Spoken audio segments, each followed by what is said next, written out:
Algebra class. This is Mrs. Gregory. This is the solutions to lesson practice 35. It's on page 220, A through E. We're dealing with intercepts, finding intercepts.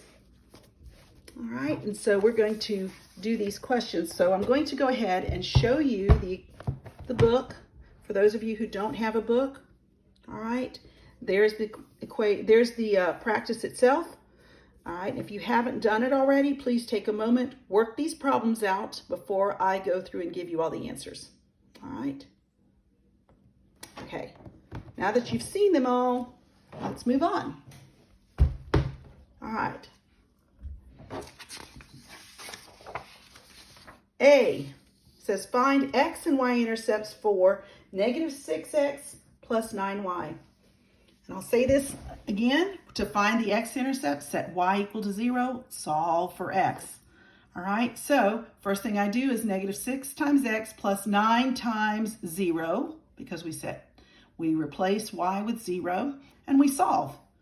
Negative 6x equals 36, therefore x is equal to a negative 6. So this is my intercept, and this is the coordinate of that intercept.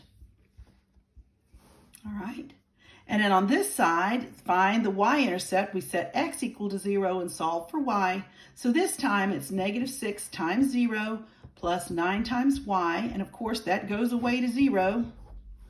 All right, we end up with 9y equals 36. Divide both sides by 9. We end up with y is equal to 4. This is the y-intercept. Here is the coordinate. All right. These are two different points. I have many students who would do this, negative 6 and 4, and they would graph that. This is wrong. That's not what we want. We're looking for two separate points. All right. Now, B. B says to graph 4x plus 7y equals 28 using the x and y intercept. All right, so now this is in standard form. All right, so look at that. That's standard form. AX plus BY equals C. All right, I'm going to find the x-intercept, find the y-intercept, then I'm going to graph it. All right, let me put a thing there. All right, so 4x plus 7 times y, which is 0 now, equals 28. This ends up going away to 0. We end up with 4x equals 28. Divide both sides by 4. My x-intercept is 7, and the coordinate is 7, 0. So 1, 2, 3, 4, 5, 6, 7. And I have my point right here, 2, 4, 6, 7. That's it. There's my 7. And then I find the y-intercept, all right, setting x equal to 0 this time. 4 times 0 plus 7 times y is equal to 28, and that goes away to 0. We end up with 7y equals 28. Divide both sides by 7, and we end up with y is equal to 4. So I go and look on the x. Go look for this. On the y-axis, we look for a 4, and then I just connect the two with a straight line. And there's my graph. All right, this is the intercept. This is the coordinate. I just want to make sure you see this. I have so many people doing this. I'll go to 7, 4. That is not what I want. That is not the right place. No, no, no. All right, guys. Let's move on to C. Now, C is actually quite easy because it says, I've got the graph, all right, and I just redrew the graph, and I want you to find the x and y coordinates on the graph. So when I go to the x-axis, I look for the place, all right, and it turns out at negative 8, my x-intercept's negative 8, all right, and I go down here and I find where this line crosses the y, and it's here, and it turns out it's a negative 9, so my y-intercept's negative 9. This was easy peasy. Shouldn't be too hard. All right. Hardest part for me is redrawing the graph. All right. In D, D says write 4y equals 12x minus 12 in standard form, and then graph using x and y intercepts. Okay. So that's what I did. First thing I did was I go ahead and I take the original problem and I need to put it in x, y, ax plus by equals c form. Well, the x is on the wrong side, so I moved it. By subtracting it on this side, subtracting it on this side, I end up with a negative 12x plus 4y equals a negative 12. Now, technically, I'm going to tell you that this is not standard form because this first coordinate or this coefficient should be positive. So if I go ahead and multiply everything by a negative 1 and just change the sign of everything, I end up with this. This is my actual standard form. All right, we end up with 12x minus 4y equals 12 because I multiplied everything by negative 1. And now from here, I will find my x and y. So first thing I'm doing is find the x-intercept. Set y equal to 0. All right, so I'm using this equation. 12x minus 4 times 0 equals 12. 12x equals 12. X is equal to 1. So I went ahead and graphed 1. All right, did the same thing, but this time to find the y-intercept, I set x equal to 0. So 12 times 0 minus 4y equals 12. I end up with negative 4y. Don't forget this. Many people are dropping that negative, and that'll make a big difference.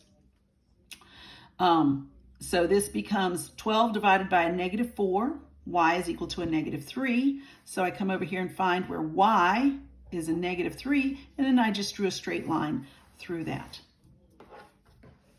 Nice little trick. You don't have to sit there and go through a table, which is what we've learned before, finding going through this 3 or 4 times on a table if you can do this.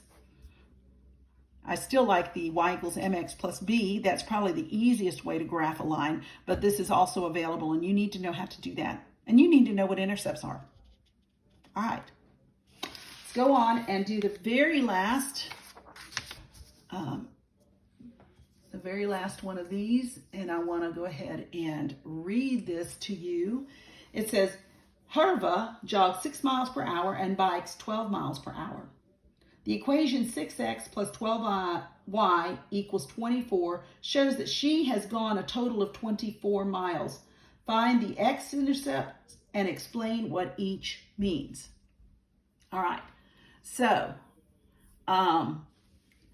x, if we defined x is the number of miles that she walks. All right, so x is the number of miles.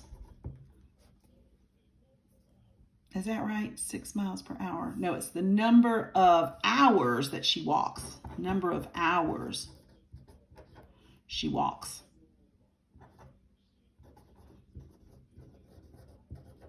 And then y is the number of hours, all right, because she does 12 miles per hour. We want to know how many miles, because this ends up in miles, is the number of hours she jogs. It's important to kind of get this in your mind, or else these things in the bottom here won't make any sense. All right. So again, all we do to find the x-intercept, we set y equal to 0 and solve for x. When we did this, 6x plus 12 times 0 equals 24. We end up with 6x equals 24, and x is equal to 4, which means it takes her 4 hours to walk 24 miles if she never jogs. All right, in this case, she jogs 0 hours. So this is 4, 0. She walks 4 hours and jogs 0 hours. All right, it's the extreme on one end. And then this side says, find y-intercept when x is equal to 0. Set x equal to 0 and solve. So this time 6 times 0 plus 12y is equal to 24. Of course, that goes away to 0. Don't need it anymore. 12y is equal to 24. We don't want 12y, we just want 1. So we divide both sides by 12. All right, and so y is equal to 2. All right, and this tells us it takes her 2 hours to jog the 24 miles. All right, so this is the number, tells us if she did not walk, she jogged the whole way. If she only jogged, then it took her 2 hours to get 24 miles. That's if she didn't slow down. She is consistently running 12 miles an hour. All right, guys, I hope this worked for you. All right, have a great day.